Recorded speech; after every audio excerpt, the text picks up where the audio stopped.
সমস্ত প্রশংসা সেই মহান রব্বুল আলামিনের জন্য, যে মহান রব্বুল আলামিন আমাদেরকে দিন ধর্ম দিয়ে একটি কথা বলার এবং শোনার সুযোগ করে দিয়েছেন।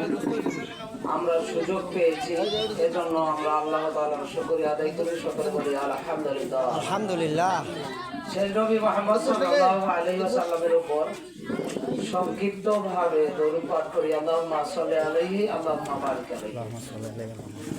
দিন ধর্ম দুই একটি কথা বলার পূর্বে দুই একটি কথা, যে শরীয়তের কথা বলতে গেলে শুনতে গেলে কিছু পরিবেশ লাগে এবং মনোযোগ সহকারে শ্রবণ করতে হয়। এক, দুই, দাঁড়িয়ে থাকা এটা শোভনীয় নয়, বসেই আলোচনা শুনতে হয়।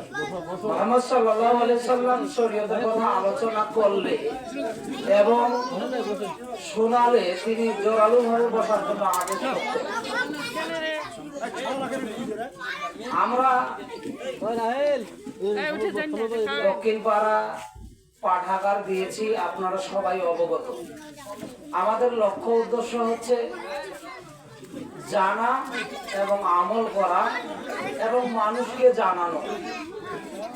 পাঠাগারের লক্ষ্য উদ্দেশ্য হচ্ছে নিজে জানবো, অপরকে জানাবো এবং আমল করব, পরকালে সফলতা লাভ করব।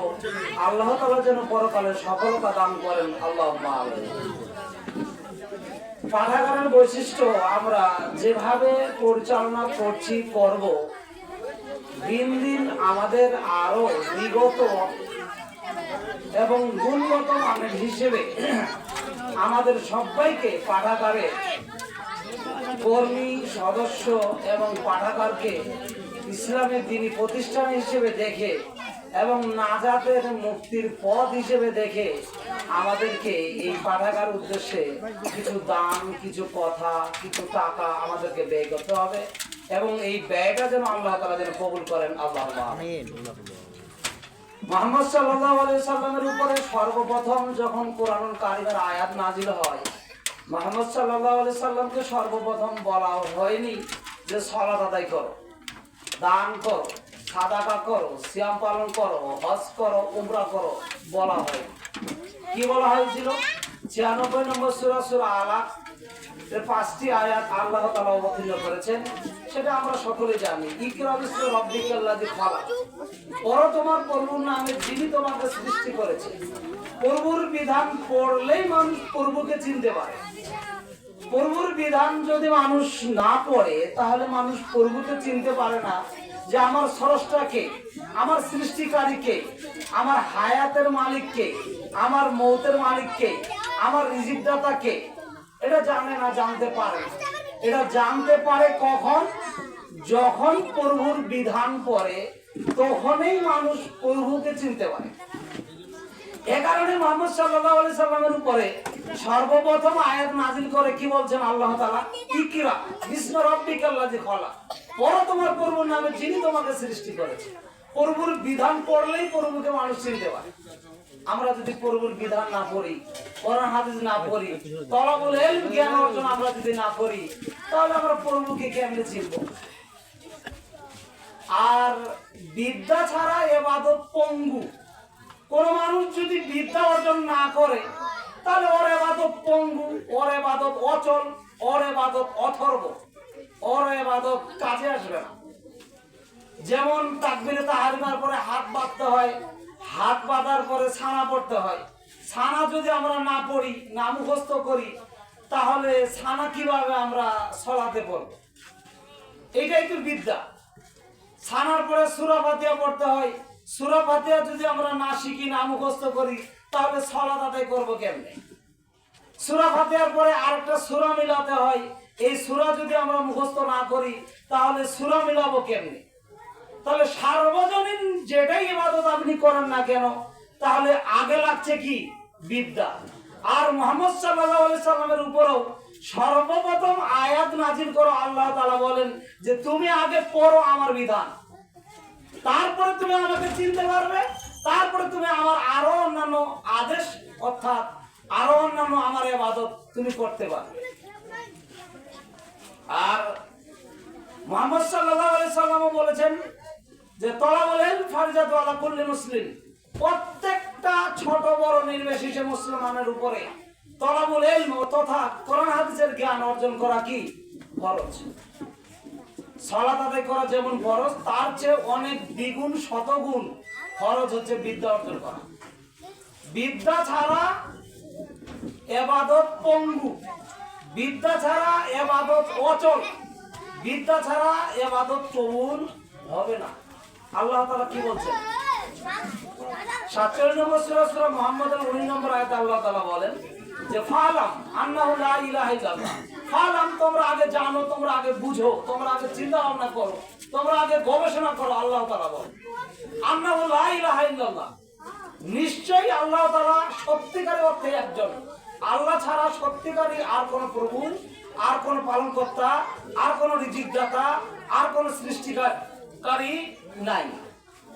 তাহলে দেখেন এই আয়াত প্রমাণ করে ফালাম, আগে পড়ো, আগে জানো, আন্নাহু লা ইলাহা ইল্লাল্লাহ।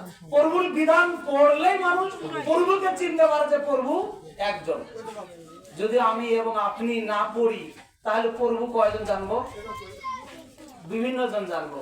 এজন্যই তো আমরা প্রভুকে না চিনে না জানেই তো মাজারের কাছে মোরা লোকের কাছে যায় সন্তান চাই, মোরা লোকের কাছে যায় কি চাই। আজকে কোরআনে সকালে একটা আয়াত পড়লাম, আল্লাহ তাআলা বলেন যে তোমরা যে মোরা লোকের কাছে যে অবজেকশন করছো বা অভিযোগ করছো বা দোয়া দরখাস্ত করছো, এই মোরা লোক কি তোমার কথা শুনে? তো অনেক মানুষ আছে কিন্তু সমাজে যে ওই মাজারে খানকায় বিভিন্ন জায়গাতে সন্তান চায় মরা মানুষের কাছে, ওলি দরবেশের কাছে, পীরের কাছে। এখানে আল্লাহ তাআলা বলেন ফালাম, তোমরা আগে জানো, তোমরা আগে কোরআন হাদিসের জ্ঞান অর্জন করো।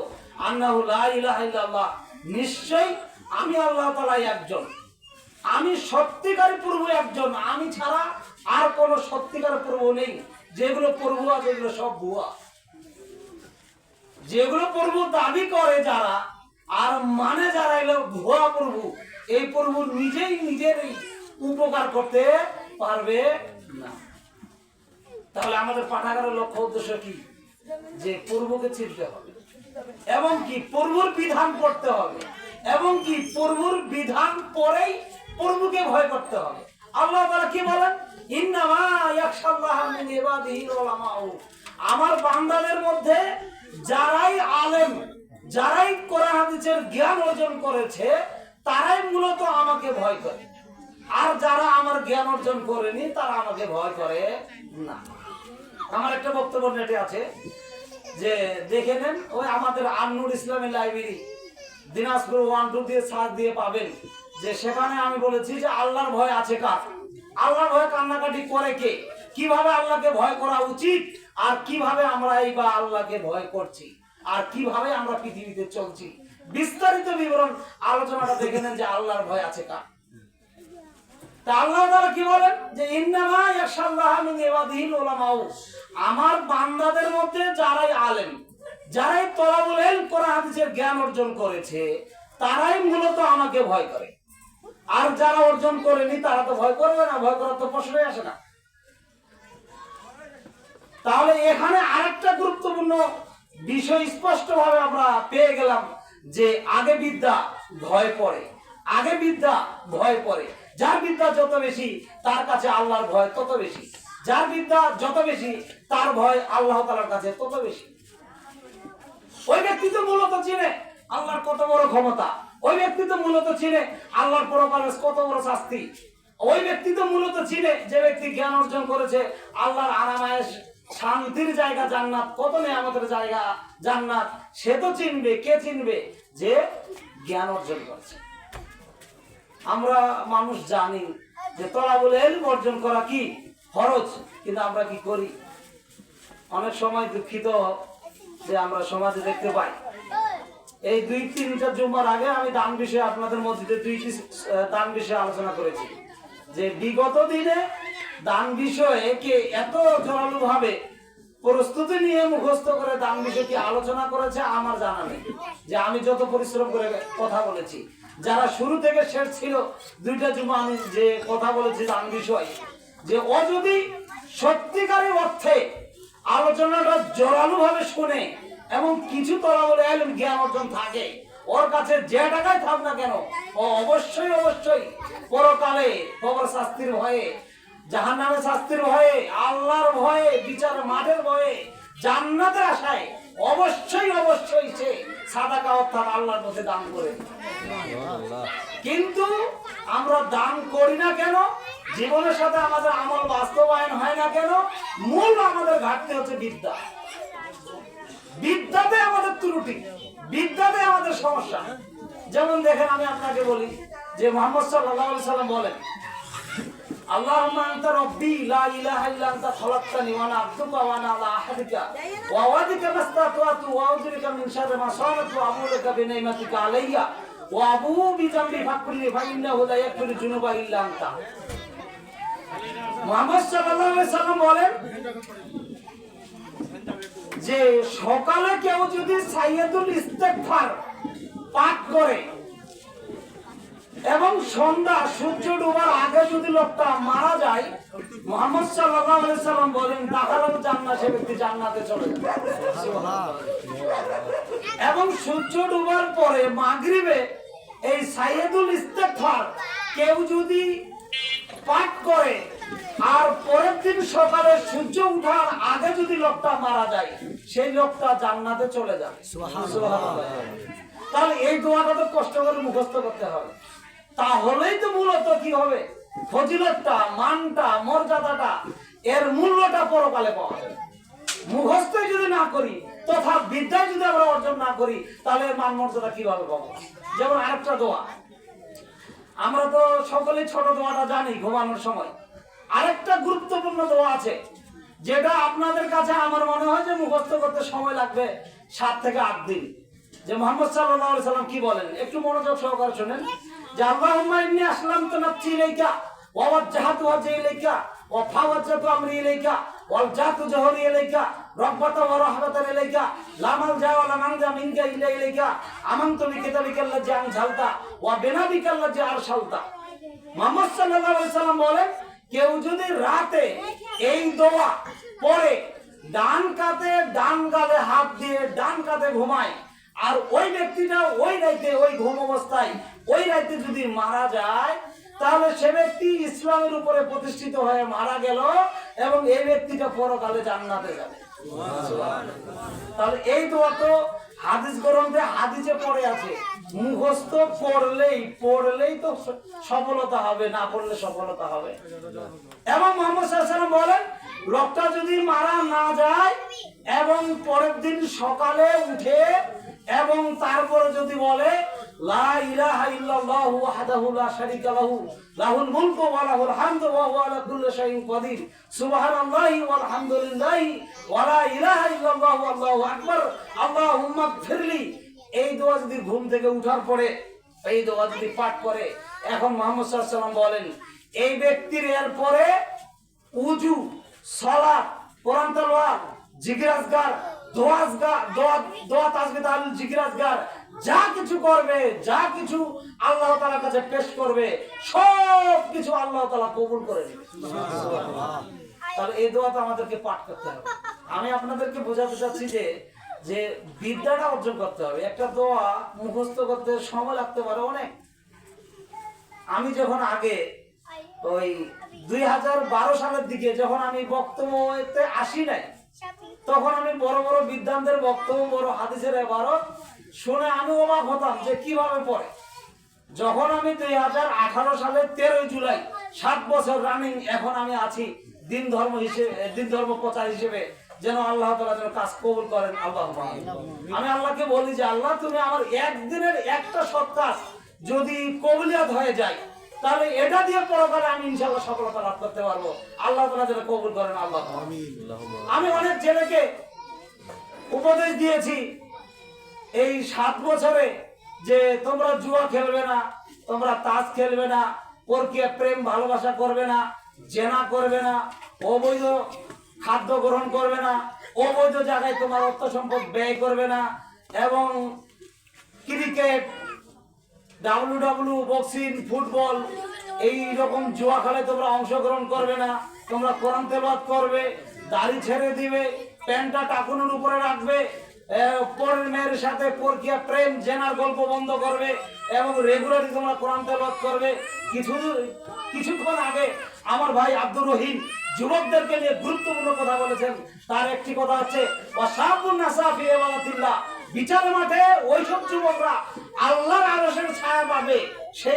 সেই যুবকরা যেই যুবকরা জৈবনকালে আল্লাহর ইবাদতে কাটিয়েছে। সুবহানাল্লাহ। তা আমাদের জৈবনকালটা এখন আমরা বিবেচনা করে দেখি যে আমার জৈবনকালটা কি আমার ইবাদত আছে 5 ওয়াক্ত?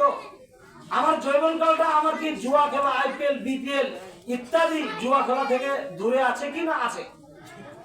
এবং কি আমার এই জৈবনকালটা অর্থ উপার্জন হালাল করি না হারাম করি, হালাল খাই না হারাম খাই, কোনটা আছে আমাদের? এই জৈবনকালটা আমরা পরকীয়া প্রেম ভালোবাসাতে কাটিয়েছি না আল্লাহ এবং আল্লাহ রাসূলের ভালোবাসায় কাটিয়েছি? এবং প্রতিদিন রেগুলারই আমরা কোরআন তেলাওয়াত মোবাইলে নেটে ফেসবুকে শুনেছি না রেগুলারই প্রতিদিন আমরা গেমস অর্থাৎ গান বাজনা শুনেছি না কিভাবে আমরা সময়টা ব্যয় করেছি? এটা আমাদের নিজের কাছে কি প্রশ্ন। যুবকের অনেক মান মর্যাদা আছে, যুবককে নিয়ে ইসলাম অনেক কথা বলেছে। যে গুরুত্বপূর্ণ কয়েকটি কথা আমার ভাই আব্দুর রহিম বলেছেন, তিনি আরো বলতেন কিন্তু সময় সংকীর্ণ, তারপর তার সময় অনেক শর্ট, তারপর তিনি এসেছেন এবং তারপরে আমি যে 2-4টি কথা বলছি এটা বলারও আমার মন মানসিকতা ছিল না যে তিনি এমন ভাবে কথা বলছেন যে মনে হয় শুনতে থাক। যাই হোক, আল্লাহ তাআলা আমাদের সবাইকে সঠিকটা বোঝার এবং আমল করার তৌফিক দান করুন। আল্লাহ আমিন। আবু হুরায়রা রাদিয়াল্লাহু আনহু থেকে বর্ণিত, তিনি বলেন মুহাম্মদ সাল্লাল্লাহু আলাইহি সাল্লাম বলেছেন, কি বলেছেন? ওয়া ওয়া ইয়াকুলু দুনিয়া মালুনাহু মালুন মা ফিহা ইল্লা যিকরিল্লাহি ওয়া মা ওয়ালাহু আলিমান ওয়া মুতাআল্লিমান। সারা পৃথিবীর ধন সম্পদ হচ্ছে অভিশপ্ত, জঘন্য, নিকৃষ্ট, বর্বর, খারাপ। 2টি কাজ অসভ্য, জঘন্য, বর্বর, নিকৃষ্ট, খারাপ নয়। তার একটি হচ্ছে কি, যারা আল্লাহর জিকির আজগার করে, যেসব বান্দারা আল্লাহর জিকির আজগার ইবাদতে নিয়োজিত আছে, এসব ব্যক্তিরা আল্লাহ তাআলার কাছে জঘন্য, নিকৃষ্ট নয়। 2, যারা তলাবুল ইলম কোরআন হাদিসের জ্ঞান অর্জন করে এবং করায় এবং করার প্রচেষ্টা করে, এরা অভিশপ্ত নয়।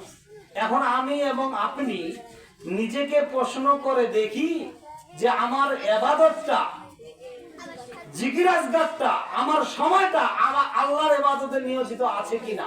যদি না থাকে এ হাদিস প্রমাণ করে, যদি ইবাদতে নিয়োজিত না থাকে এ হাদিস প্রমাণ করে আপনারা আল্লাহ তাআলার কাছে অভিশপ্ত, জঘন্য, বর্বর, নিকৃষ্ট, খারাপ। আল্লাহ রাসূল সাল্লাল্লাহু আলাইহি সাল্লাম বলেন। 2, যে আমরা পৃথিবীতে সবাই বুঝি কোনটা 1000 টাকার নোট, কোনটা 500 টাকার নোট, কোনটা 200 টাকার নোট, কোনটা 100 টাকার নোট, কোনটা 50 টাকার নোট, কোনটা 20 টাকার নোট, এটা বুঝি। কিন্তু বিদ্যা অর্জন করে যে আমল করতে হয় এটা তখন আমরা বুঝি না বা বোঝার চেষ্টা করি না, না বুঝার ভান করি বা সময় দেই না। আমরা পার্থিব জীবনের সব লাভটা বুঝি কিন্তু পরকালের লাভটা বুঝতে চাই না, না বুঝার ভান করি। এই যে বিদ্যা অর্জন করছি না, অনেক মানুষে আমরা প্রশ্ন করি, ছেলেগুলোকে প্রশ্ন করি, তুমি যে এখানে দাঁড়াই আছো তুমি কি এই দোয়া জানো? না জানি না। জানো না কেন? আসো এটা পড়ো, অমুক বইয়ে পাওয়া যায়, এত নম্বর পৃষ্ঠায় আছে, ও পড়তে চায় না। ওকে যদি বলা হয় যে আসো অমুক জায়গাতে আজকে 2000 টাকা পাওয়া যাবে এই কাজ বাবদে, ও তখন কিন্তু ঠিকই যাবে। তাহলে বিদ্যা যদি অর্জন মানুষ না করে দুনিয়াতে থাকে, তলাবুল ইলম কোরআন হাদিসের জ্ঞান যদি অর্জন না করে, ওই ব্যক্তি যদি পৃথিবীতে থাকে, আল্লাহ রাসূল সাল্লাল্লাহু আলাইহি ওয়াসাল্লাম বলেন ও জঘন্য, নিকৃষ্ট, বর্বর, খারাপ। কেমন জঘন্য, নিকৃষ্ট, বর্বর, খারাপ? আপনার উদাহরণ পেশ করেছেন যে মরা পচা দুর্গন্ধ যুক্ত একটা বকরির ন্যায়। আর ইবাদত যদি না করি, আমরা পৃথিবীতে যদি থাকি, তাহলে আমাদের পৃথিবীতে আমরা আসলাম কেন? আমাদের জন্মসূত্র আর আমাদের পৃথিবীতে আসার আমাদের লক্ষ্যটা বা কি? পৃথিবীতে এই হাত দিয়ে কত মানুষকে মাটি দিলাম, কত মানুষকে জানাজা পড়ালাম, কত মানুষকে দেখলাম। আমার ছোট জুনিয়র গুলো মারা গেছে, আমার পরে সিনিয়র মারা গেছে। অনেক পরিবারও দেখবেন যে দাদা দাদি ভাই বোন সব বেঁচে আছে, নাতি মারা গেছে। অনেক পরিবারে আপনারা দেখবেন যে বড় ভাই বেঁচে আছে, সবচেয়ে ছোট ভাইকে মারা গেছে। অনেক সময় দেখবেন যে বাপের আগে নাতি মারা গেছে, ইত্যাদি ইত্যাদি। তাহলে এটা আমরা জানি, কিন্তু আমাদের বাস্তবায়ন আছে কি? আমরা আমল করছি কি? আমরা আমলের উপরে আছে কি? নাই। কেন? 1 নম্বর ঘাটতি আমাদের বিদ্যা। এটা আমি আপনাকে বোঝাতে চাচ্ছি। 1 নম্বর ঘাটতি আমাদের হচ্ছে বিদ্যা, অর্থাৎ শিক্ষার অভাব। শিক্ষা ছাড়াই ইবাদত পঙ্গু। অনেক মানুষ আপনারা সমাজে দেখবেন আছে, আমরা বাস্তব প্রমাণ দিতে পারি যে 3টা সন্তানের পিতা, 3টা সন্তানের মাতা এখন পর্যন্ত তার দাম্পত্য জীবন, স্ত্রী মিলন দেওয়া যাবে না। 1, 2 যে ফরজ গোসল কিভাবে করতে হয় এটা জানে না। জানে না কেন? তাহলে ওর উপর বিবাহ ফরজ না আগে গোসল ফরজ জানা দরকার ছিল? আগে ও বিবাহ স্ত্রী মিলনের দোয়া মুখস্থ করা ফরজ ছিল। কোনটা ছিল আগে? আগে বিদ্যা ছিল, জানা। আমাদের আব্দুল রহিম ভাই কি বলছেন? এই যুবক তোমরা শুনো, বিবাহ করতে গেলে ক্ষমতা লাগে, আর বিবাহ করতে গেলে বিবাহ সম্পর্কে আগে জানতে হয়, তারপরে বিবাহ করতে হয়, তার আগে নয়। যদি তার আগে বিবাহ করা হয় তাহলে ঠিক পশুর নেই বিবাহ হয়। তাহলে ক্ষমতা থাকলে বিবাহ করতে হয়, এবং বিবাহের নিয়ম নীতি শরীয়ত মেনে নিয়ে বিবাহ করতে হয়। তার আগে বিবাহ হারাম, আমি আমার আলোচনা জোরভাবে বলেছি। এই যুবক এখনো জানে না যৌতুক হালাল না হারাম, আবার যদি জানে মানে না, যৌতুক নিয়ে বসে থাকে। পরশুদিনে আমি এক জায়গাতে গিয়েছিলাম, ওই ছেলেকে বললাম তুমি তো যৌতুক নিবা না, তোমার আল পরিবার যৌতুক নিচ্ছে বাধ্য হয়ে, যে তুমি তোমার স্ত্রীর কাছে 4.5 লক্ষ টাকা মহারণা দিয়েছে, তোমার স্ত্রীর কাছে তুমি 4.5 লক্ষ টাকার জিম্মেদারি ঋণী। এখন এই ঋণ তুমি কিভাবে শোধ করবে? ইহকালও 4.5 লক্ষ টাকা তুমি তোমার হায়াতে দিতে পারবে না, পরকালও দিতে পারবে না, পরকাল তোমার জাহান্নাম ছাড়া কিছু হবে না। তাহলে মহারণা দেওয়া কি ফরজ? তাহলে মহারণা যুবকের আছে? যুবক তো বিবাহ করে যৌন চালায়, যৌন চাহিদা চেয়েছে, বিবাহ করলো। যাই হোক, সেদিকে আমি না যাই। আমি বুঝাতে চেয়েছিলাম যে কোনো জিনিস আগে কি করতে হয়? জানতে হয়, জ্ঞানটা অর্জন করতে হয়। বিবাহ করবো কেন? বিবাহ নিয়ম নীতি কি? কেন বিবাহ করতে হয়? কেন বিবাহ করা শরীয়ত অনুমোদন দিয়েছে? কিভাবে বিবাহ করতে হবে? এটা আমাকে আগে জানতে হবে। এর নাম বিদ্যা। এর নাম কি? বিদ্যা। তারপরে আমাকে বিবাহ করে দাম্পত্য জীবনে কোন দোয়া পাঠ করতে হয়, কিভাবে আল পরিবারকে নিয়ে আদর্শ পরিবার করা যাবে, এটা আমাকে জানতে হয়। এটার নাম বিদ্যা। কয়টা পরিবার জানে? অনেক মা বোন আমি প্রায় দেখেছি কিছুই জানে না, ফরজ গোসল এখনো জানে। গোসল কিভাবে ফরজ হয় জানেই না। 3-4 সন্তানের মা জানে না কেন? আর সারাদিন যেখানে সেখানে আড্ডা করে, গল্প গুজব করে, গীবত করে, সমালোচনা করে, আর বইয়ের পাতাটা খুলে একবারও দেখে না যে ফরজ গোসল কি কারণে হয় আর ফরজ গোসল কিভাবে করতে হয়। এটা একবারও পড়ে না, কাগজ জিজ্ঞাসা করে না, বইও পড়ে না। আপনাদের এই যে পাঠাগার আপনারা দক্ষিণ পাড়া দিয়েছেন, যুবকগুলো দিয়েছে, এই পাঠাগারেই আপনাদের সাক্ষীর জন্য যথেষ্ট হবে। যদি আপনারা না পড়েন, বিচার আমাদের এই পাঠাগারের বইগুলো আপনার বিরুদ্ধে সাক্ষী। যেমন আমার ভাই আব্দুর রহিম কি বলছেন? আল কুরআন হুজ্জাতুল আলাইকা, মানুষের পক্ষে কুরআন সাক্ষী দেবে, মানুষের বিপক্ষে কোরআন সাক্ষী দেবে। পাঠাগারে যদি বই থাকে, আপনারা যদি না পড়েন আর পশুর মধ্যে চলেন, খান, থাকেন, আর ওইভাবে চলে লাইফটা কাটান, আর পরকাল সফলতা লাভ করতে হবে অসম্ভব। তাহলে কি করতে হবে? পড়তে হবে। যদি আমি কোরআন মাজিদ পড়ি, তেলাওয়াত করি, আমার বিচার হবে, আপনার বিচার হবে। কোরআনুল কারীম আল্লাহকে বলবে যে আল্লাহ অমুক দেশের, অমুক গ্রামে, অমুক ডিস্ট্রিক্টের অমুক বান্দা এই কোরআনের জিনিস আয়াত মুখস্থ করেছে, পড়েছে, আমল করেছে। কোরআনুল কারীম আমি আজকে সাক্ষ্য দিলাম, এই ব্যক্তিকে ক্ষমা করে দেওয়া হোক। আল্লাহ তাআলা কোরআনুল কারীমের সুপারিশ গ্রহণ করে ওই ব্যক্তিকে ক্ষমা করে দিয়ে আল্লাহ তাআলা তাকে জান্নাত দান করবে। এখন আমি এবং আপনি যদি কোরআন না পড়ি, কোরআন যদি আমাদের পাঠাগারেই থাকে, তথা আমাদের বাড়িতে থাকে, তথা যদি মসজিদ মাদ্রাসায় থাকে, কোরআন বিপক্ষে বলবে আল্লাহ অমুক গ্রামে, অমুক দেশে, অমুক ডিস্ট্রিক্টে, অমুক গ্রামে আমি তোমার বিধান সংবিধান হিসেবে ছিলাম, তাদের ঘরে ছিলাম, তাদের পাঠাগারে ছিলাম, তাদের মসজিদে ছিলাম, তাদের মাদ্রাসায়, কোনোদিন আমাকে খুলে দেখিনি। আল্লাহ ও পার্থিব জীবনের ঠিক লাভ বুঝেছে, আমাকে একদিনও একটা আয়াত পড়েনি। আজকে তার হিসাব জটিল এবং কঠিন ভাবে নেওয়া হবে। এখন আপনার এবং আমার অবস্থা কি হবে আপনি বলেন, কি হবে? রেগুলারি কোরআন মাজিদ পড়ি, এই তো আমি তো আলোচনায় ওদিনকে বলে গেছিলাম যে কোরআন তেলাওয়াতের ফজিলতের বিষয়ে আমি সর্বনিম্ন একটা ছোট আপনাদেরকে উপদেশ দেই, আপনারা আমল করেন। যারা মসজিদে উপস্থিত ছিল তাদেরকে বলছিলাম যে 112 নম্বর সূরা, সূরা ইখলাস, এটা তো সবাই জানি, তাই না? 112 নম্বর সূরা, সূরা ইখলাস, যেটা কি কুল হুয়াল্লাহু আহাদ, 4টি আয়াত রয়েছে। এখানে শুধু আল্লাহর পরিচয়। মুহাম্মদ সাল্লাল্লাহু আলাইহি সাল্লাম বলেন 112 নম্বর সূরা, সূরা ইখলাস কেউ যদি 3 বার পাঠ করে, 3 বার তেলাওয়াত করে, তাহলে গোটা কোরআন মাজিদ 30 পারা, 114 সূরা, 540টি রুকু আর 6236টা আয়াত দেখে পড়ে জানে কি হবে। সূরা ইখলাস 3 বার পড়লে গোটা কোরআন মাজিদ দেখে পড়ার সমপরিমাণ নাকি আল্লাহ তাআলা তার আমলনামা দান করে। তাহলে পড়ি, আমরা পড়ি। সকালে উঠে ঝাড়ু দিয়েছি কিনা এটা নিয়ে ব্যস্ত, সকালে উঠে কি করেছি ইত্যাদি ইত্যাদি, যাই উঠেছি না। আমি আপনাকে কি বুঝাচ্ছি যে আগে কি করতে হয়, জানতে হয়, আমল করতে হয়। এই যে এত বড় একটা সুমন সুযোগ, এত বড় একটা মান মর্যাদা ফজিলত আমাদের নেতা মুহাম্মদ সাল্লাল্লাহু আলাইহি সাল্লাম বলেছেন সূরা ইখলাস পড়ে গোটা 30 পারার নেকি অর্জন করা যাবে। তা আমরা কি নেকি অর্জন করি? আমরা কি পড়ি না? এই সূরা ইখলাস মুহাম্মদ সাল্লাল্লাহু আলাইহি সাল্লাম ইয়ামিনে একজন শাসনকর্তা হিসেবে পাঠিয়েছিলেন। তো ওই ব্যক্তি যতদিন শাসন অবস্থায় ছিলেন ততদিনই ওই প্রত্যেকটা রাকাতেই, যতদিন ছিলেন প্রত্যেকদিনই প্রত্যেকটা রাকাতেই ইমামতি করতেন, আর শুধু ইখলাস পড়তেন, আর শুধু ইখলাস পড়তেন, আর শুধু ইখলাস পড়তেন। মুহাম্মদ সাল্লাল্লাহু আলাইহি সাল্লামের নেতা হিসেবে যেহেতু ওই ব্যক্তিকে পাঠিয়েছে সাহাবাদেরকে নিয়ে, নেতার অনুসরণ করে সাহাবীরা বিধায় কেউ বলার সাহস পায় না যে আপনি কেন রেগুলারি প্রত্যেক দিন প্রত্যেকটা রাকাতে কেন সূরা ইখলাস পড়েন, কেউ বলার সাহস পায় না, নেতাকে মেনে নেয়।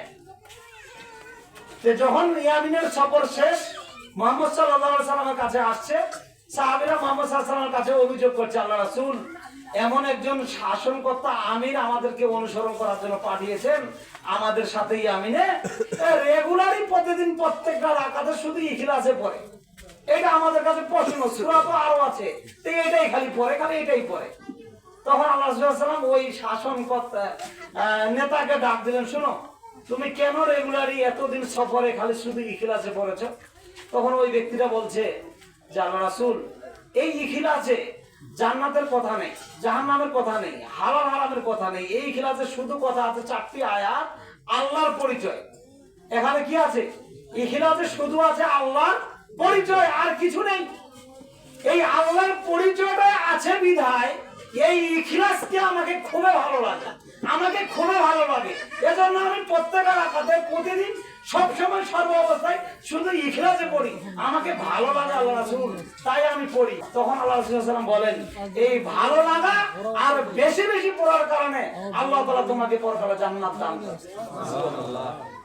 তাহলে দেখেন সূরা ইখলাসে জান্নাত আমরা পড়ি, এত সামান্য ছোট সূরা, সবাই মুখস্থ করতে পারে, সহজ।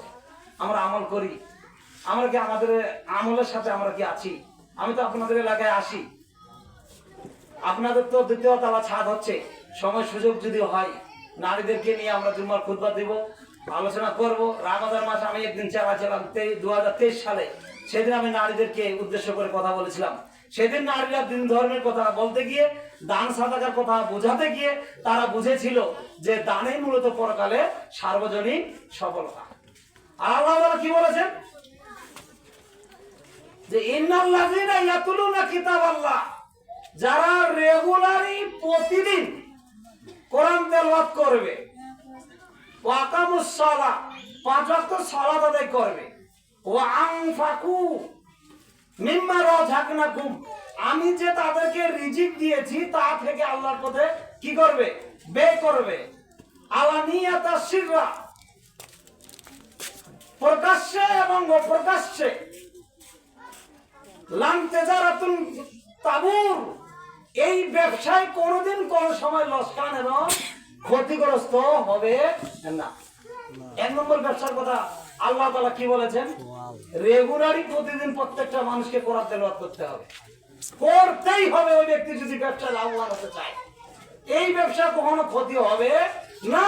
দুই, তাকে রেগুলারই প্রতিদিন তাকে 5 ওয়াক্ত সালাত আদায় করতেই হবে। 5 ওয়াক্ত সালাত আদায় করলে কখনো লস হবে না আল্লাহ ছাড়া। 3, আল্লাহ যা রিজিক দিয়েছে তা থেকে আল্লাহর পথে ব্যয় করতে হবে। মানুষ যত ব্যয় করবে, যত দান করবে, তত অর্থ সম্পদ আল্লাহ তাআলা বেশি করে দিবে। এবং কি দানটা কখন করতে হয়? বিস্তারিত দানের আলোচনায় আমি বলেছি, দান করতে হয় দিনে, দান করতে হয় রাতে, দান করতে হয় প্রকাশ্যে, দান করতে হয় অপ্রকাশ্যে, করতেই হবে। যদি আমরা এই 4টি কাজ করতে পারি তাহলে আমরা কখনো ক্ষতিগ্রস্ত হবে না, আমাদের ব্যবসা কখনো লস হবে না। তাহলে আমরা কোরআন তেলাওয়াত করি। অধিকাংশ মানুষ এত বুঝাই, এতদিন ধর্ম প্রচার প্রসারতা হয়, কিন্তু আমরা 5 ওয়াক্ত সালাত আদায় করি না। আমাদের রেগুলারই খাওয়া হয়, রেগুলারই জীবিকা নির্বাহ হয়, রেগুলারই ব্যবসা বাণিজ্য হয়, রেগুলারই কৃষি খাত হয়, রেগুলারই সার্বজনীন যে যেটা কর্ম করে সেটা রেগুলারই হয়। শুধু আমাদের রেগুলারই হয় না 5 ওয়াক্ত সালাত হয়। 5 ওয়াক্ত সালাত আমাদের হয়, রেগুলারই আমাদের কোরআন তেলাওয়াত হয়, রেগুলারই আমাদের দান। তাহলে আমরা ক্ষতিগ্রস্ত তো হব না, কি হবো? পৃথিবীতে আমরা তো এমনিতে পোকার মতো। আর আল্লাহ তাআলা কেন আমাদেরকে পাঠালেন? ওয়ামা খলাকতুল জিন্না ওয়াল ইনসা ইল্লা লিয়াবুদুন, আমি মানুষ এবং জিন জাতিকে পৃথিবীতে পাঠালাম। আমার লক্ষ্য এবং উদ্দেশ্য, আমার টার্গেট হচ্ছে ওরা আমার পৃথিবীতে আমার দাসত্বগিরি করবে। আমরা দাসত্বগিরি করছি না করেন, পরকাল বুঝছেন কেমন পরকালের শাস্তি। আল্লাহ বলছে আমি পৃথিবীতে মানুষ পাঠালাম, জিন জাতিকে পাঠালাম এই লক্ষ্য উদ্দেশ্যে। কি লক্ষ্য উদ্দেশ্য? আমার দাসত্বগিরি করবে। আমার এবং আপনার লক্ষ্য উদ্দেশ্য আছে না? কি লক্ষ্য উদ্দেশ্য? সুন্দর করে একটা আবাদ করতে হবে, আবাদের শেষে একটা লাভ লস হবে, দোকানটা খুলতে হবে, বেচা বিক্রি করতে হবে, সন্ধ্যার সময় লাভ লস হবে। এটা আমাদের কি উদ্দেশ্য? এটা কি একটা আমাদের কি রেগুলারই লক্ষ্য? তা আল্লাহর একটা লক্ষ্য, আমার বান্দা বান্দীরা আমি পৃথিবীতে পাঠালাম আমার ইবাদত করবে। আমার ইবাদত যদি করে তাহলে পরকালে আমি চিরস্থায়ী আরামায়ের সুখ শান্তি এবং হাজারো লক্ষ নিয়ামত খাদ্য আমি আল্লাহ তাআলা পরকালে জান্নাত দান করে দিব। সুবহানাল্লাহ। এটা কি এমনি পাওয়া যাবে? তাহলে কি করতে হবে? বিদ্যা অর্জন করতে হবে, কোরআন তেলাওয়াত করতে হবে, ইবাদত করতে হবে, আল্লাহর আদেশ মেনে নিতে হবে। উমামা বাহিনী রাদিয়াল্লাহু আনহু থেকে বর্ণিত, তিনি বলেন মুহাম্মদ সাল্লাল্লাহু আলাইহি সাল্লাম বলেছেন, 5টি কাজ করবে যারা জান্নাতে যাবে তারা। এই হাদিসটা আপনারা মনোযোগ সহকারে শুনেন যে 5টি কাজ আমাদের আছে কি। মুহাম্মদ সাল্লাল্লাহু আলাইহি সাল্লাম এই হাদিসের আলোকে এইভাবে বলেছেন। উমামা বাহিনী রাদিয়াল্লাহু আনহু থেকে বর্ণিত, তিনি বলেন মুহাম্মদ সাল্লাল্লাহু আলাইহি সাল্লাম বলেছেন 5টি কাজ করবে যারা জান্নাতে যাবে তারা। তার 1 নম্বর হচ্ছে ইত্তাকু রাব্বাকুম, আল্লাহকে ভয় করে যারা জান্নাতে যাবে তারা। আল্লাহর ভয় আমাদের আছে? আল্লাহর ভয় যদি আমাদের থাকতো তাহলে ফজরের সালাতে লেপের নিচে খাটের উপরে আহল পরিবারকে নিয়ে ফজরের আজানের পরে আমরা ঘুমিয়ে থাকতাম। আল্লাহর ভয় তো নেই, তাহলে জান্নাত হবে? মুয়াজ্জিন তো বললো যে আসসালাতু খায়রুম মিনান নাওম, ঘুমের চেয়ে কি উত্তম? সালাত উত্তম। এখন আমার এবং আপনার কাছে সালাতের চেয়ে ঘুম উত্তম, সালাতের চেয়ে আমার খাট ভালো, সালাতের চেয়ে আমার লেপ কম্বল ভালো, সালাতের চেয়ে আমার ছেলে মেয়ে ভালো, সালাতের চেয়ে আমার হচ্ছে আমার ঘর ভালো। এজন্য দরজা বেশি করে লাগিয়ে দিয়ে বেশি করে ঘুমাই, বেশি করে ঠান্ডা ছাড়ি দিয়ে বেশি করে ঘুমাই। তাহলে আমার আল্লাহর ভয় আছে? তাহলে মুহাম্মদ সাল্লাল্লাহু আলাইহি ওয়াসাল্লাম কি বলছেন? ইত্তাকু রাব্বাকুম, তোমরা তোমাদের প্রতিপালককে ভয় করবে দিনে রাতে, প্রকাশ্যে অপ্রকাশ্যে, গোপনে আর অগোপনে। যদি তোমরা প্রকাশ্যে ভয় করতে পারো, যদি তোমরা গোপনে ভয় করতে পারো, যদি তোমরা অগোপনে ভয় করতে পারো, সেই সব ভয়কারীকে আমি আল্লাহ তাআলা জান্নাত দান করব। আমাদের তো ভয়ে নাই। বাড়ি তো আপনাদের মসজিদে 200, মুসল্লি হওয়ার কথা ছিল একটা ওয়াক্তে 500, মুসল্লি হয় মাত্র 30 জন 20 জন। বাকি লোকরা মারা গেছে না গ্রামতে আছে। তো গ্রামে যদি আছে তাহলে আল্লাহর ভয় তাদের কাছে আছে না। তাহলে ওরা তো ঘুমিয়ে আছে, তো মসজিদ গেল না কেন? কারণ আমি তো বলছি ওদের আল্লাহর ভয় নাই, ওরা জান্নাত পাবে না জাহান্নাম ছাড়া। 2 আকামুস সালাহ, 5 ওয়াক্ত সালাত আদায় করতে হয়। ফজর, জোহর, আসর, মাগরিব, এশা, 5 ওয়াক্ত সালাত আদায় করতেই হবে। যতদিন পর্যন্ত আপনার হুঁশ আছে, বেহুশ আপনি হন, কোন টাল বাহানা অজুহাত চলবে না 5 ওয়াক্ত সালাতের সাথে। এটা আমি আমার সালাতের গুরুত্ব আলোচনায় আমি ধারাবাহিকভাবে বলেছি যে মুসলিম যদি থাকতে চান, পরকাল যদি জান্নাত পেতে চান, পরকাল যদি জাহান্নাম থেকে পরিত্রাণ নিতে চান, তাহলে আপনার সঙ্গের সাথী হিসেবে সবসময় সর্ব অবস্থায় আপনাকে 5 ওয়াক্ত সালাত আদায় করতে হবে। আল্লাহ তাআলা সবাইকে 5 ওয়াক্ত সালাত আদায় করার তৌফিক দান করুক, আল্লাহুম্মা আমিন। 2 আল্লাহর ভয় আছে যার, জান্নাত আছে তার। 5 ওয়াক্ত সালাত আছে যার, জান্নাত আছে তার। 3 ওয়াশাহরু রমাজান, রমাজান মাসে সিয়াম পালন করবে যারা, জান্নাতে যাবে তারা। অনেক মানুষ আছে রমাজান মাসে সিয়াম পালনের সময় অনেক অজুহাত দেয়, অজুহাত চলবে না, মারা গেলে বুঝতে পারবেন একটা আলবাহানা অজুহাতের পরিণাম প্রতিফল কি হবে। তাহলে কি বলছেন যে 5 ওয়াক্ত সালাত আদায়ের পাশাপাশি রমজান মাসের সিয়াম পালন করতেই হবে। এবং কি ওয়াদুদ যাকাত আমওয়ালুকুম, আল্লাহ যা রিজিক দিয়েছে, যা ধন সম্পদ দিয়েছে, যে ধন সম্পদ 1 বছর মালিকানা পূর্ণ হয়েছে, হিসাব করে গুনে গুনে যাকাত প্রদান করতে হবে।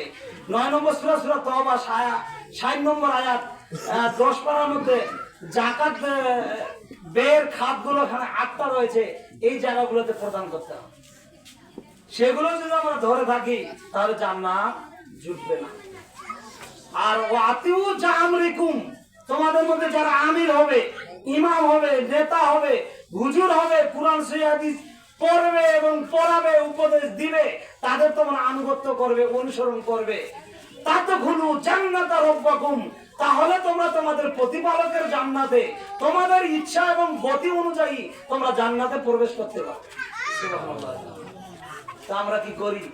আমাদের নাই আল্লাহর ভয়, নাই আমাদের 5 ওয়াক্ত সালাত, নাই আমাদের রমজান মাসের সিয়াম, নাই আমাদের অর্থ সম্পদ যাকাত ব্যয়, নাই আমাদের হুজুরের অনুসরণ, আমিরের অনুসরণ। আমাদের হুজুর তো প্রত্যেকদিন প্রত্যেকটা জুমায় আপনাদের তো হাত পা ধরে রেগুলারই বলছে যে আপনারা 5 ওয়াক্ত সালাত আদায় করুন, আপনারা 5 ওয়াক্ত সালাত আদায় করুন, আপনারা 5 ওয়াক্ত সালাত আদায় করুন। কই আমরা করছি? তাহলে আমরা কি আমাদের আমিরের কথা শুনি? এই 5টি কাজ ছাড়া জান্নাত জুটবে না, এই হাদিস প্রমাণ করে।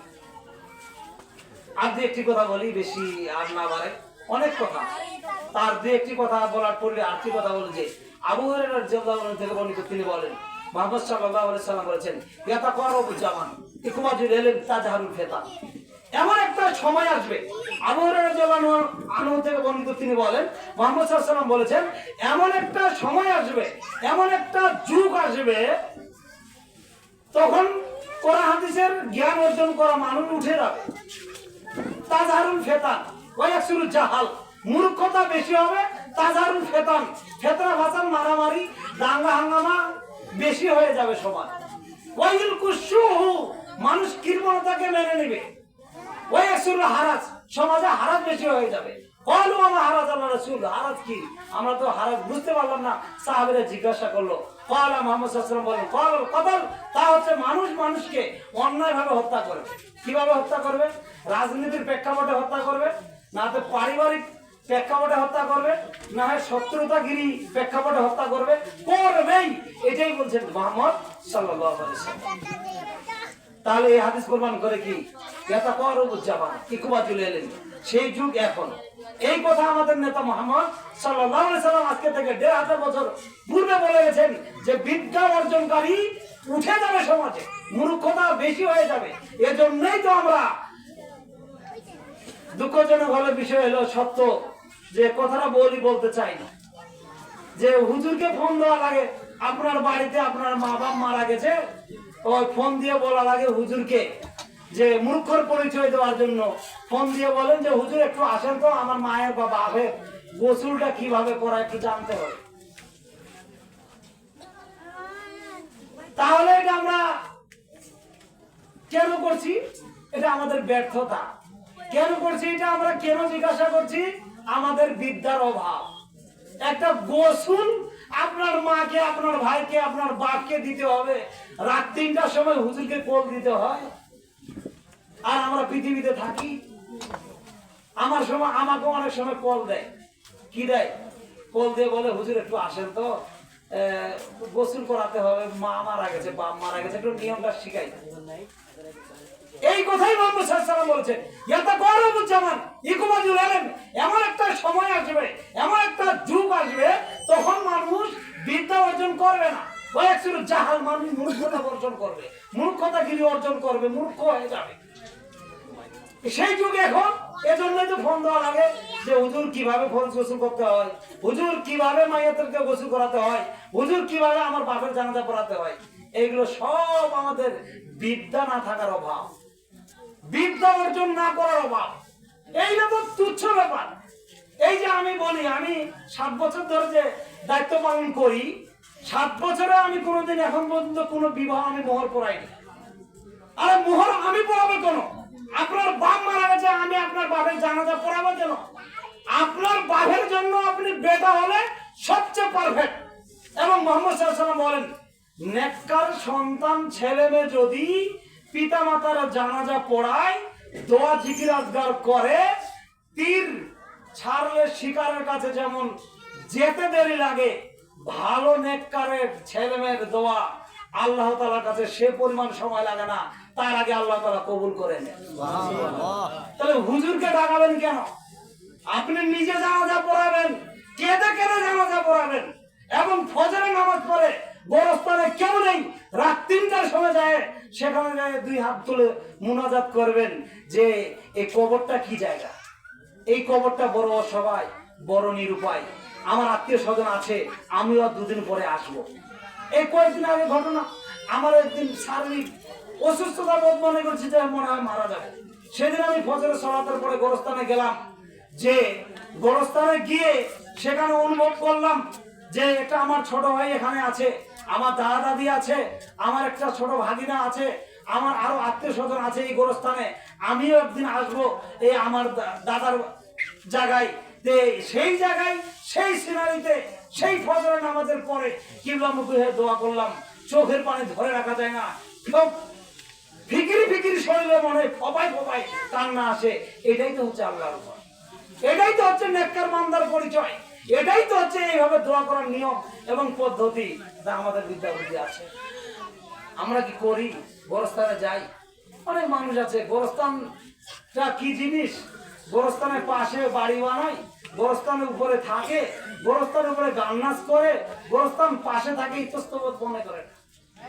তো মুহাম্মদ সাল্লাল্লাহু আলাইহি ওয়াসাল্লাম কি বলেন? আমি আপনাকে আবারও ঘুরি বলাই, এটা করব জামানি কুবাজুর এলেন, বিদ্যা উঠে যাবে, তখন অনেক ভালো মন্দ কিছু বুঝবে না।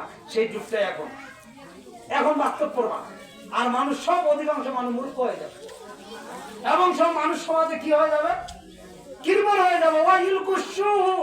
হাজার হাজার লক্ষ লক্ষ টাকা আছে, দান করতে চাইবে না। কেন দান করবো? 10,000 মসজিদে ছাদের কাজ চলছে, কেন দান করবো? এই ছাদের কাজ 10টা লোকের মধ্যে হয়ে যাবে আপনার দক্ষিণ পাড়া, যেগুলো মানুষের টাকা অর্থ সম্পদ আছে। সবার কাছে হাত পাততে হবে না, রাস্তায় যেতে হবে না। তাহলে দান করি না কেন? বিদ্যা নাই, মূর্খতার পরিচয় আমার কাছে আছে, আমার মধ্যে কৃপণতাগিরি আছে। দিলে তো কমে যাবে, দিব না। দিলে তো কমে যাবে, দিব না। ওই একসুর হারাজ, সমাজে হারাজ বেশি হয়ে যাবে, মারামারি কাটাকাটি বেশি হয়ে যাবে। দেখাবেন না রাজনীতির প্রেক্ষাপট, নোংরা নীতি রাজনীতি। একদল আসলে আরেক দলকে কচুকাটা করে, আরেক দল আসলে আরেক দলকে কচুকাটা করে। এই শরীয়ত এগুলো অনুমোদন করে না, চলছে সবার। যাই হোক, আরেকটা হাদিস বলে আজকে আলোচনা শেষ করবো, পাঠাগারের উদ্দেশ্যে দিয়ে একটি কথা বলবো। আনাস রাদিয়াল্লাহু আনহু থেকে বর্ণিত, তিনি বলেন, মুহাম্মদ সাল্লাল্লাহু আলাইহি সাল্লাম বলেছেন, ইয়াকুলু ইন্না মিন আশরাতিস সা, ততদিন পর্যন্ত কিয়ামত হবে না যতদিন পর্যন্ত এই আলামত গুলো প্রকাশ না হয়। এই হাদিসের আলোকে আলামত গুলো প্রকাশ হয়ে গেছে, কিয়ামতের আলামতের ছোট আলামত গুলো। তার একটা হচ্ছে কি, ইরফল এলেম, বিদ্যা উঠে যাবে, উঠে যাচ্ছে সমাজে দিন দিন। আগে আমরা যখন ছোট ছিলাম, তখন আমাদের সময়ে মাত্র মাদারাঙ্গাতে বছরে 2 জন 1 জন পাওয়া যেত যে এসএসসি পাস অর্থাৎ দাখিল পাস। আর এখন আপনার 1 গ্রামে 20-25 জন, গোড়া মাদারাঙ্গা হিসাব করে দেখা যাচ্ছে 200-400-500 জন। তো মোহাম্মদ সাল্লাল্লাহু আলাইহি ওয়াসাল্লাম ওই বিদ্যা মূলত বিদ্যা নয়। কোরআন হাদিসের বিদ্যাই মূলত বিদ্যা।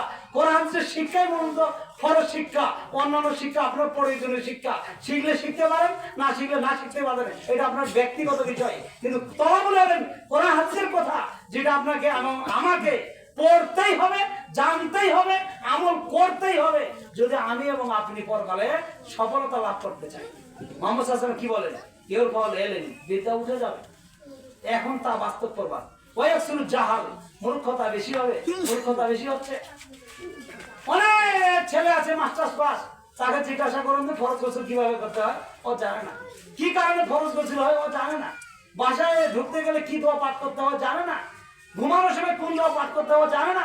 পোশাক পরিধান করার সময়, পোশাক খোলার সময় কোন দোয়া পাঠ করতে হয়, জানে না। জানে না কেন? ওটা তো মূর্খ। মুহাম্মদ সাল্লাল্লাহু আলাইহি ওয়াসাল্লাম বলেন এর ফলে বিদ্যা উঠে যাবে। ওয়ায়াকসুর জাহাল, মানুষ মূর্খ হয়ে যায়। তারপরে কি বলেছেন? ওয়ায়াকসুর নেশা, সমাজে নারী বেশি হয়ে যায়। নারী বেশি হয়ে যায়।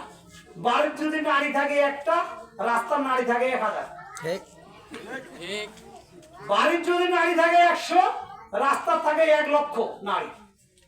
মনে হয় যে বাড়িতে মনে তার ওই কি বলে একটা পর্বত মানে বিচ্ছাদও আছে বাড়িতে, আর রাস্তায় মনে নারীর মনে এসি আছে। রাস্তায় না আসলে ওর মনে পেটে ভাত হজম হয় না। এগুলো বিস্তারিত বিবরণ আমার আলোচনা শুনতে গেলে আপনাকে ধারাবাহিকভাবে শুনতে হবে। আমি টপকি আলোচনা করতে পারি না, এটা আমার অভ্যেসে নেই। এটা আমার অভ্যেসে নেই। আমি একটা বিষয় থেকে আরেকটা বিষয় যেতে পারি না, এটা আমি দুঃখিত। এই কারণে মুহাম্মদ সাল্লাল্লাহু আলাইহি ওয়াসাল্লাম বলেন ওয়ায়াকসুরুন নেশা, সমাজে নারী বেশি হয়ে যাবে। ওয়াইকিল্লার রিজাল, সমাজে পুরুষ কমে যাবে। এবং কি ওয়ায়াকসুরুশ শুরবুল খাম, সমাজে নেশাদার দ্রব্য পানকারী বেশি হয়ে যায়।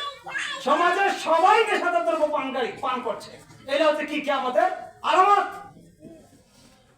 আপনি প্রধানমন্ত্রী থেকে শুরু করে আপনি মসজিদের ইমাম পর্যন্ত দেখেন সবাই নেশাদার দ্রব্য পানকারী।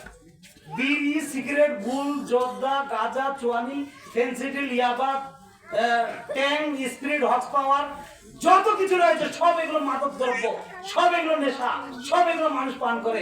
একথাই মুহাম্মদ সাল্লাল্লাহু আলাইহি ওয়াসাল্লাম বলেন ওয়ায়াকসুরুশ শুরবুল খাম, নেশাদার দ্রব্য পানকারী বেশি হয়। তা এখন বাস্তব করবেন। এলে কিয়ামতের আলামত। হাত্তা ইয়াকুনা খামসিনা ইমরাতান কাইয়্যিমুল ওয়াহিদ, 50টা নারীর পরিচালক একটা পুরুষ হবে। একটা পুরুষ 50 জন নারীকে পরিচালনা করবে। সেদিন কিয়ামত হবে। এই আলামতগুলো প্রকাশ হয়ে গেছে। তাহলে কি হবে? আল্লাহ তাআলা আমাদের সবাইকে সঠিকটা বুঝার, আমল করার তৌফিক দান করুক। আল্লাহুম্মা আমিন। আর আলোচনা না বাড়াই, সময় সাপেক্ষে আমি আপনাদের মসজিদে আসবো। ছাদ হোক, সামনে রমাদান, যদি সুযোগ পাই আরো বিস্তারিত মা বোনকে নিয়ে আলোচনা করব। আমার মসজিদে আবারও মা বোন যাই, আপনারা সেখানে দাওয়াত থাকলো, আসেন। ধারাবাহিকভাবে বিষয়ভিত্তিক আলোচনা আমি প্রদান করি। একটা বিষয়ে 4টা, 5টা, 6টা, 7টা, 8টা, 9টা পর্যন্ত জুম্মা আমার ধারাবাহিক আলোচনা হয়। আমি যেখানে আলোচনা করে স্থগিত করে বাকি পরের জুম্মাতে সেখান থেকে আবার পুনরায় আলোচনা শুরু করি।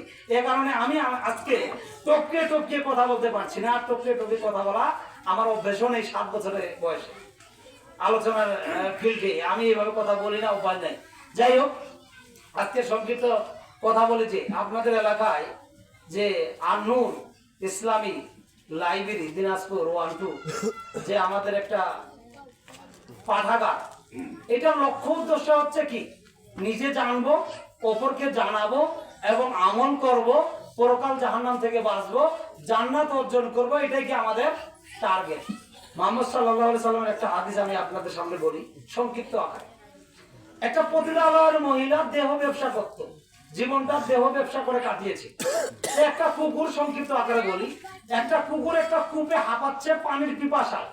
ওই মহিলাটা দেখতে পেলেন কুকুরটা পানির পিপাসায় হাঁপাচ্ছে। কুকুরটা পানি না পেলে মারা যেতে পারে, এরকম আশঙ্কা, এরকম উপক্রম।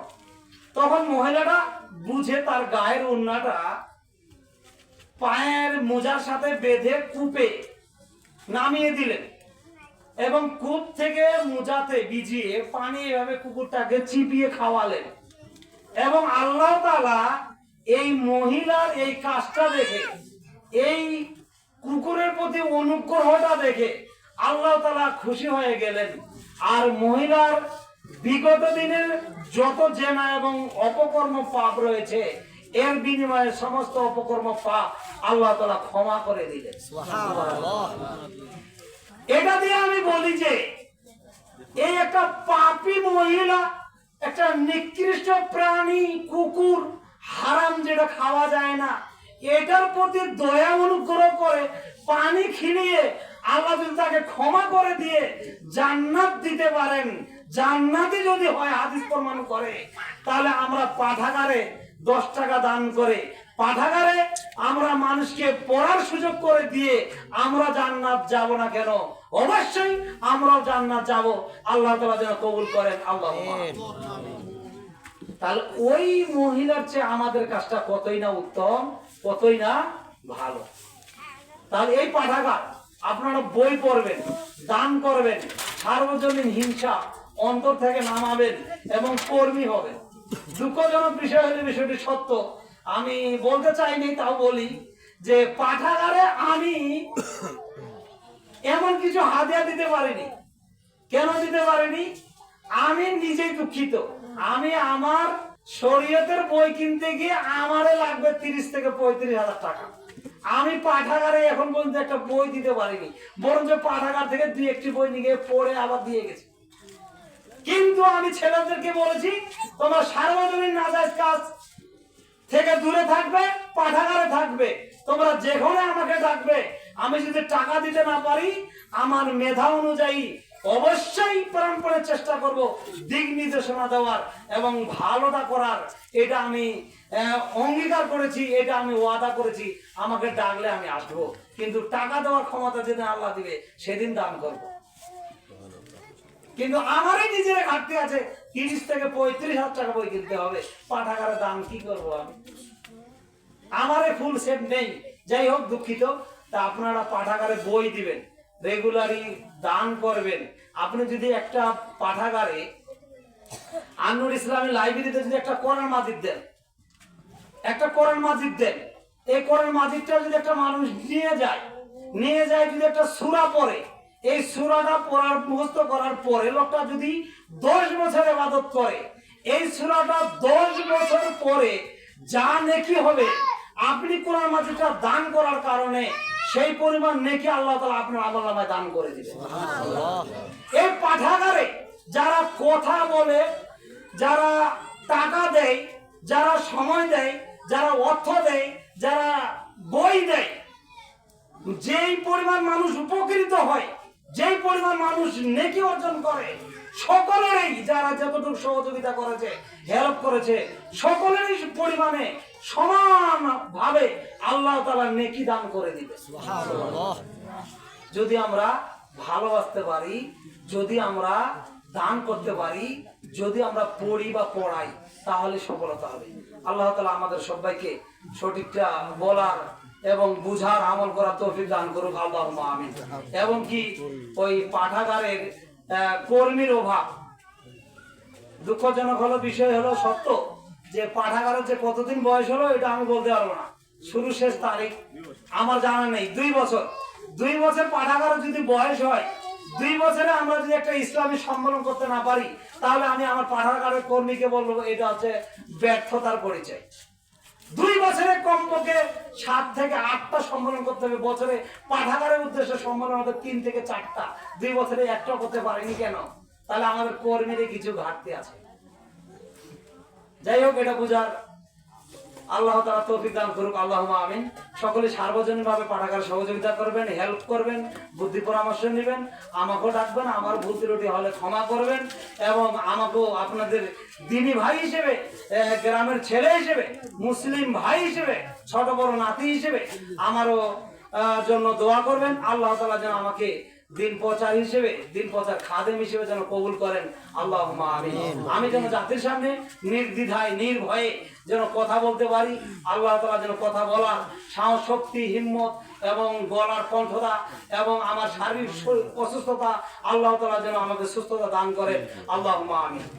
এখনো আমিও বিভিন্ন জায়গায় কথা বলতে যাই, যেমন বিরলে গিয়েছিলাম সামনেবার সম্মেলনে ঠাকুরগাঁ গিয়েছিলাম, তারপরে সামনেবার সম্মেলনে ছেতায় সম্মেলন করেছি, এবং এই সামনের জুমা বাদে পরের জুমায় রানীগঞ্জ থেকে আরো কয়েক কিলো দূরে সেখানে জুম্মা খুদ প্রদানের জন্য ইনশাল্লাহ যাবো।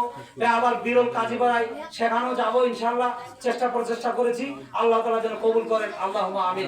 এ দোয়া এ দাবি, এই সংক্ষিপ্ত আলোচনা আল্লাহ তোমার দরবারে দেখে আজকের কথা এখানে শেষ করলাম। আল্লাহ তুমি তা কবুল করো, আল্লাহুম্মা আমিন।